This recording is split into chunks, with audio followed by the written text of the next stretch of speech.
اما بعد فاعوذ باللہ من الشیطان الرجیم بسم اللہ الرحمن الرحیم۔ آج کی اس گفتگو کا محرک یہ چیز بنی کہ آج سے چند دن قبل ایک خبیث الدہر اور اجہل الناس اور ذلیل الاثر ایک انسان باکسر نامی نے حضرت سیدنا امام مہدی الہادی آخر الزمان کی شان میں انتہائی گستاخانہ اور غلیظ الفاظ استعمال کر کے ایک بے ادبی اور کفر اور اپنی عاقبت کی خرابی کا ثبوت دیا ہے۔ ہم حکومت پاکستان سے یہ درخواست کرتے ہیں کہ اس خبیث کو جلد از جلد گرفتار کر کے کیف کردار تک پہنچایا جائے، کیونکہ تمام عالم اسلام کے لیے حضرت سیدنا مہدی آخر الزمان اگرچہ وہ بھی ان کا ظہور نہیں ہوا، تشریف نہیں لائے، لیکن ایک نہایت ہی معزز اور اعلیٰ شخصیت کے طور پہ ان کی پیشین گوئی سرکار دو عالم صلی اللہ علیہ وآلہ وسلم نے فرمائی ہے ان الفاظ میں کہ المہدی منا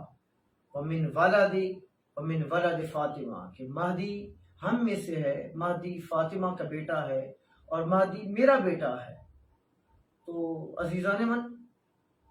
حضرت سیدنا امام مہدی کے بارے میں انتہائی گستاخانہ الفاظ اس خبیث شخص نے استعمال کیے ہیں۔ کائنات میں اتنی کوئی ذلیل ڈکشنری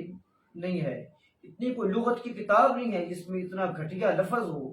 کہ ہم اس کے لیے استعمال کریں، سوائے اس کے کہ جو اللہ تعالیٰ نے اپنے محبوب اور اس کی اولاد کی گستاخوں کے لیے استعمال کیے ہیں۔ سورہ نون میں حلاف مہین، وہ قسم کھانے والے ذلیل ہے، حماز مشاء بنمیم مناع للخیر معتد نسیم، حد سے بڑا ہوا گنہگار، چغلی خور اور گندا گھٹیا انسان، اتل بعد ذالک زنیم، اور اللہ نے فرمایا وہ اتنا بد اصل ہے کہ وہ ولد الحرام ہے۔ تو یہ اس شخص نے انتہائی بے ادبی کا ارتکاب کرتے اب عذر بہانے کرتا ہے، کہتا ہے میں نے سنیوں کے مہدی کو نہیں گالیاں دی، میں نے شیعوں کے مہدیوں کو گواہی دی۔ ظالم شخص، تجھے کیا پتا کہ شیعوں کا مہدی کون ہے اور سنیوں کا مہدی کون ہے؟ مہدی آخر الزمان تو ایک ہے، خواہ سنیوں کا ہو یا خواہ شیعوں کا ہو۔ وہ پیشین گوئیاں تو تقریباً سبھی کتب میں ایک جیسی پائی جاتی ہیں۔ کیا ہوا اگر روایات اور احوال میں اگر کچھ فرق ہے تو اس کا مطلب یہ تو نہیں، تمام مسلمانوں کو بھی اس سے باخبر رہنا چاہیے۔ اصل میں دراصل یہ ایک بدقسمتی ہے ہمارے علماء اہل سنت والجماعت کی، کیونکہ میں ایک خانقاہ کا نمائندہ ہوں، اہل مدرسہ سے تو میرا، اہل سیاست سے تو میرا، اہل اقتدار سے تو میرا کوئی تعلق نہیں ہے، لیکن ہم اپنا فرض سمجھتے ہیں کہ اپنے سٹیجوں پر سیدنا امام مہدی علیہ السلام کا ذکر کثرت سے کریں، کیونکہ ہمارے مشائخ نے یہ بات بڑی صراحت کے ساتھ فرمائی ہے کہ جو ظاہری پیر کی بیعت کرے اس کے لیے بھی لازم ہے کہ وہ سیدنا مہدی آخر الزمان کی بیعت کا اقرار کرے، اور جو ظاہری پیر کی بیعت نہ کر سکے، اس کو کوئی پیر ظاہری طور پر پسند نہ آئے، تو اس کا صرف عقیدہ تن یہ اقرار کر لینا کہ میں سیدنا امام مہدی علیہ السلام کی بیعت کرتا ہوں، یہ بھی کافی ہے اس کے ایمان کے لیے۔ جو حضور نبی علیہ السلام نے فرمایا کہ جب مہدی کا ظہور ہوگا تو ایک رات میں اللہ تعالیٰ ان کے احوال کو بدل دے گا۔ یہ مستدرک حاکم اور ابن ماجہ اور ابو داؤد کی روایات ہیں جو میں آپ کے سامنے پڑھ رہا ہوں، یہ ساری کی ساری اہل تشیع کی نہیں، یہ اہل سنت والجماعت کی کتب ہیں۔ ان صوبان، یہ صوبان سے ایک روایت ہے، اس میں کچھ حصہ میں آپ کے سامنے پڑھنا چاہوں گا۔ وَإِذَا رَأَيْتُمُوهُ، سرکار فرماتے ہیں کہ جب تم اس مہدی کو دیکھو فَبَايِعُوهُ، تو پھر اس کی بیعت کر لینا، وَلَوْ حَبْبًا عَلَى الثُّلْجِ، یہاں تک کہ اگر تمہارے راستے میں برف کا پہاڑ ہو اور تمہیں گھسیٹ کر آنا پڑے تب بھی آ کر مہدی کی بیعت ضرور کرنا، فَإِنَّهُ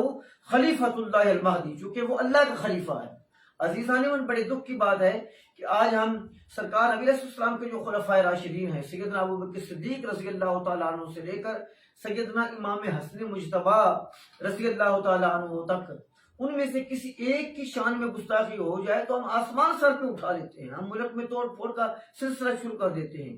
اور وہ خلیفۃ الرسول ہے، اور جس کی شان میں اللہ کا رسول یہ فرمائے کہ وہ خلیفۃ اللہ ہے، وہ اللہ کا خلیفہ ہے، تو اس کی شان کیا ہوگی؟ تو ایک اور حیرت کا بڑا مقام ہے میرے لیے کہ تمام اہل اقتدار مقتدر طبقہ جو ہمارا علماء کا ہے وہ بالکل اس مسئلے میں خاموش ہے، اور ہم کچھ نہیں کر سکتے، اگر قانون کو ہاتھ میں نہیں لے سکتے، لینا بھی نہیں چاہیے، ہم ایسا کرنا بھی نہیں چاہتے، لیکن کم از کم اپنی عوام تک پیغام پہنچانا یا حکومت وقت سے درخواست تو ہم کر سکتے ہیں نا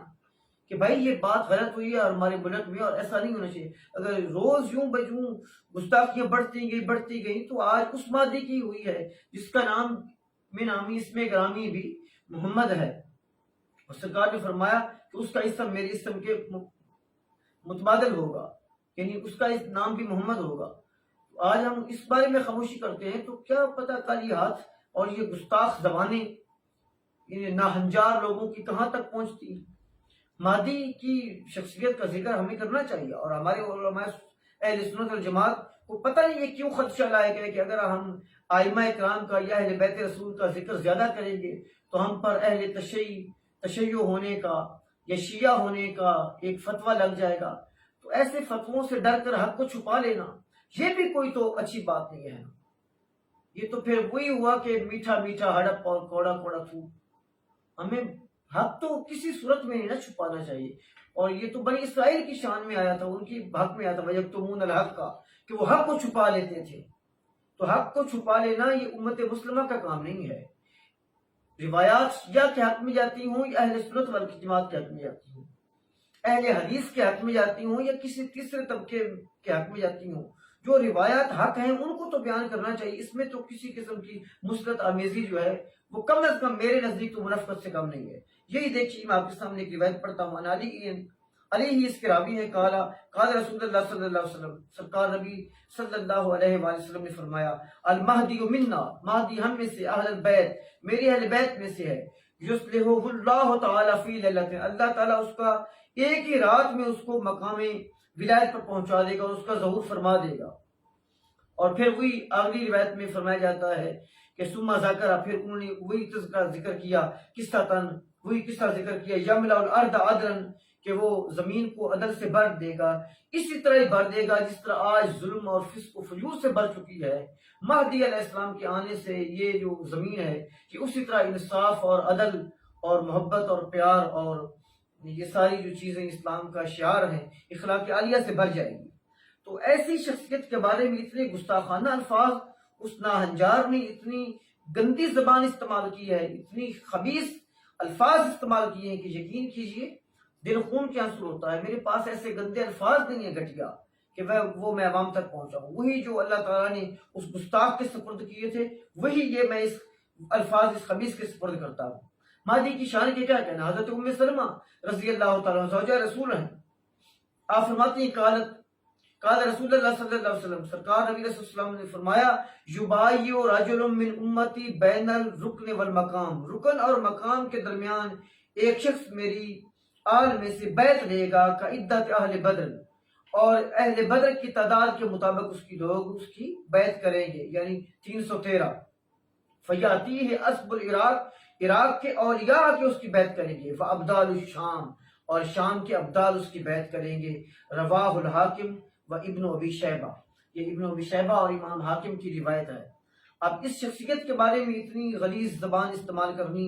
یہ کسی طرح بھی ہماری سمجھ سے بالکل بالا تر ہے۔ حکومت وقت سے پھر ایک بار یہ استدعا ہے، درخواست ہے کہ وہ اس شخص کو گرفتار کریں اور کیفر کردار تک پہنچائیں، اور علماء اہل سنت والجماعت سے یہ میری درخواست اور منت ہے کہ وہ اپنے ممبروں پر احوال قیامت کے، چونکہ قیامت پر ایمان کی اساس ہے،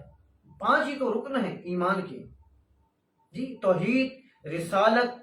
ملائکہ، کتب اور آخرت کے احوال میں یہ امام مہدی کا ظہور، سیدنا عیسیٰ علیہ السلام کا نزول اور دجال کا خروج، یہ تینوں آیات کبریٰ میں سے ہیں، یہ قیامت کی نشانیاں ہیں۔ آج ہم اپنی عوام کو اس سے آگاہ نہیں کریں گے تو کب کریں گے؟ زمانہ کئی قیامت کی نشانیاں تو دیکھ چکا ہے، اب اس سے آگے کوئی حد ہے؟ ہمارا یہ ذمہ داری ہے، ہمیں اور مقام کیا ہے، ہمارے پاس اور منصب کیا ہے؟ یہی کہ ہم ینہون عن المنکر، وَيَأْمُرُونَ بِالْمَعْرُوف کہ نیکی کا حکم کریں اور برائی سے روکیں۔ اگر ہم